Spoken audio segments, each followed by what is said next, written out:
দেখুন সারা বিশ্বে কিভাবে শোষে বেরিয়ে খেলছে সাকিব আল হাসান। আচ্ছা মাহমুদ ভাই, আপনাকে একটা কথা বলি।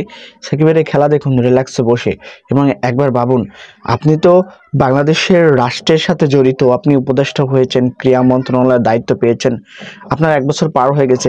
আপনার পারফরমেন্স দিয়ে আপনাকে বিচার করুন যে আপনি জনগণের দ্বারঘরে কতটুকু পৌঁছতে পেরেছেন। আমরা জানতে পেরেছি যে আপনি আপনার এলাকার জন্য 350 কোটি টাকা বাজেট নিয়েছেন। আপনার টোটাল কুমিল্লাতে যেখানে 13 থেকে 17 কোটি টাকা, সেখানে আপনি আপনার ওই এলাকার জন্যই শুধু নিয়েছেন 350 কোটি টাকা। এই যে এই টাকা, সরি 450 কোটি টাকা, এই টাকাকে আপনি সমভাবে বন্টন করেছেন।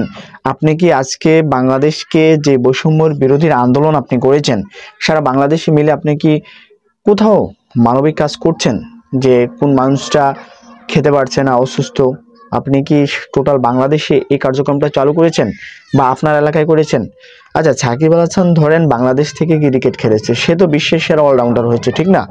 এখন তার যে অলরাউন্ডার পারফরমেন্স, আপনি খেলা দেখুন আর বিচার করুন যে সাকিব যে বিভিন্ন লিগে খেলছে, যে মাইনর লিগে খেলছে, আপনি দেখুন কিভাবে উইকেট নিচ্ছে এবং কিভাবে ব্যাটিং করছে, সে ম্যান অফ দ্য ম্যাচ হচ্ছে। সাকিব আল হাসানকে সারা বিশ্বের যে অলরাউন্ডার আছে তাদের সাথে যদি তুলনা করা হয়, যে কোনো অলরাউন্ডার 3 ফরম্যাটে বিশ্বসেরা ছিল না, সাকিবই ছিল। তা আপনিও তো যেহেতু রাজনীতি করছেন, আপনি সাকিবের অনেক কিছু বলছেন যে তার দেশে আসা উচিত নয়, এটা সেটা অনেক কিছু।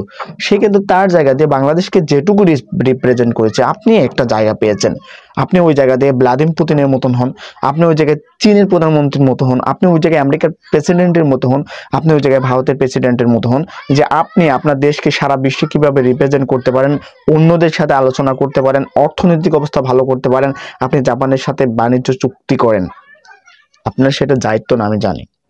আপনি ক্রীড়া মন্ত্রণালয়ে দায়িত্ব পেয়েছেন, আপনি ক্রীড়া মন্ত্রণালয় সামলাবেন। এবার আসেন, অন্য বিশ্বের ক্রীড়ামন্ত্রীরা যা করছে, করে দেখিয়েছে, আপনি তাদের সমপরিমাণ করে দেখান বা তাদের থেকে ভালো কিছু করে দেখান। সাকিব তো তার জায়গা থেকে বিশ্বের সবাইকে ছাড়িয়ে গেছে। আপনি আপনার জায়গা থেকে, আপনি যে ক্রীড়ামন্ত্রী, রাজনীতি একজন পলিটিক্যাল ব্যক্তি, আপনি আপনার জায়গা থেকে বিশ্বের অন্য ক্রীড়ামন্ত্রীদেরকে ছাড়িয়ে যান। আপনাকে সুযোগ দেওয়া হলো, আপনি থাকেন, আরো 4 বছর থাকেন। জনগণ যদি আপনাকে রাখতে না চায়, তাহলে তো সেটা তো ভাই আমাদের দোষ না, সেটা তো অন্য কারো দোষ না। হয়তো বা আপনাকে পছন্দ হয় না, সেজন্য রাখে নাই। আপনি করে দেখান, আপনি সাকিবের মতো বিশ্বসেরা হয়ে দেখান। তারপরে বলবো ভাই যে আপনি বাংলাদেশের জন্য অনেক কিছু করেছেন, অনেক কিছু করেছেন। তা একটা মানুষ কাকে নিয়ে জন্মর কি বলে, জন্মদিনের শুভেচ্ছা জানালো কি না জানালো তার পার্সোনাল বিষয়, সে জানাবে না জানাবে সেটা তার পার্সোনাল বিষয়, বাইরে রেখে দেন। ওই একটা কথা নিয়ে আসলে আপনি তাকে ক্রিকেট থেকে নিষিদ্ধ করে দিয়েছেন, স্পষ্ট নির্দেশনা দেন বিসিবিকে যে তাকে আর বাংলাদেশে খেলানো যাবে না, জার্সি পরা যাবে না। এত প্রতিহিংসা, এত হিংসাত্মক আচরণ আপনাকে করতে হবে কেন? আপনি একটা ভালো মানুষ, আপনাকে অনেক মানুষ পছন্দ করে, আপনি এই ধরনের এই যে হীনমন্যতার একটা জিনিসগুলো, এগুলো এড়িয়ে যাবেন। আরে ধুর, এগুলো কোনো বিষয়? তার পার্সোনালিটি, তার ক্যারেক্টার, বাদ দেন এগুলা।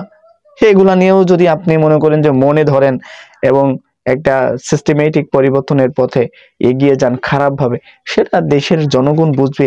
দেশের অসংখ্য কোটি কোটি মানুষ তার ভক্ত, ক্রিকেট খেলা দেখে, দেশের ভালোর জন্য দেখে। আপনি তাকে যতই মনে করেন যে পচাতে চান, সে তো পচবে না ভাই, সে আরো উড়বে। সুপারস্টাররা তো নিচে নামে না, উঠতে থাকে, আরো উড়ে। আপনি তাকে উঠতেই দেখবেন, আপনি কখনো তাকে নিচে নামতে দেখবেন না। সে তো 7টা লিগ খেলে ফেলেছে, আরো 4টা লিগ আপকামিং। আপনি কিভাবে তাকে ঠেকাবেন? আপনি বিদেশে গিয়ে ঠেকাইতে পারবেন যে ও নিষিদ্ধ, ওরে নিয়েন না? আপনার কথা শুনবে? আপনি শুধু বাংলাদেশে আপনার যেটুকু ক্ষমতা আছে সেটুকু ক্ষমতা এখন প্রয়োগ করতে পারছেন। আপনি কি জানেন আপনার ক্ষমতা তো সবসময় থাকবে না? তো এই যে ক্ষমতা দেখানোর আপনার একটা হিংসাত্মক মনোভাব, এটা এখনো সময় আছে, আপনি পরিবর্তন করে নেন, আপনি পরিহার করেন। আপনার মনে সেই কবে থেকেই আসা, আপনি মনে হয়তো স্বপ্নে দেখেছিলেন যে আপনি কখনো যদি রাষ্ট্র ক্ষমতার কোনো একটা অংশে যান, সাকিব আল হাসানকে যেভাবে হোক অপমান অপদস্থ করবেন, তাকে ক্রিকেট খেলতে দেবেন না। এটা আপনার আগে থেকেই মনে ছিল, এটা হলো আপনার হিংসাত্মক বহিঃপ্রকাশ। এটা সাকিব আল হাসান যত পারফরমেন্স করুক না কেন, আপনি তাকে দলে ঢোকাবেন না, আপনি ক্ষমতা থাকাকালীন। এটা বাংলাদেশের মানুষ বুঝে গেছে। দ্যাটস ওয়াই সাকিব আল হাসান এখন বাংলাদেশে নাই, ভালো কথা। তো যখন কোনো একটা সময় ব্যাক করবে, তখন কিন্তু আবার এই বিষয়গুলো নিয়ে কিন্তু একটু তোলপাড় হবে। সেটা আপনি যেরকম আচরণ করছেন আপনার প্রতি সেরকম আচরণ কিন্তু হতে পারে। দর্শক, আপনি কি মনে করছেন সাকিব আল হাসান এবং আসিফ মাহমুদের বিষয়? অবশ্যই কমেন্ট বক্সে লিখে জানাবেন।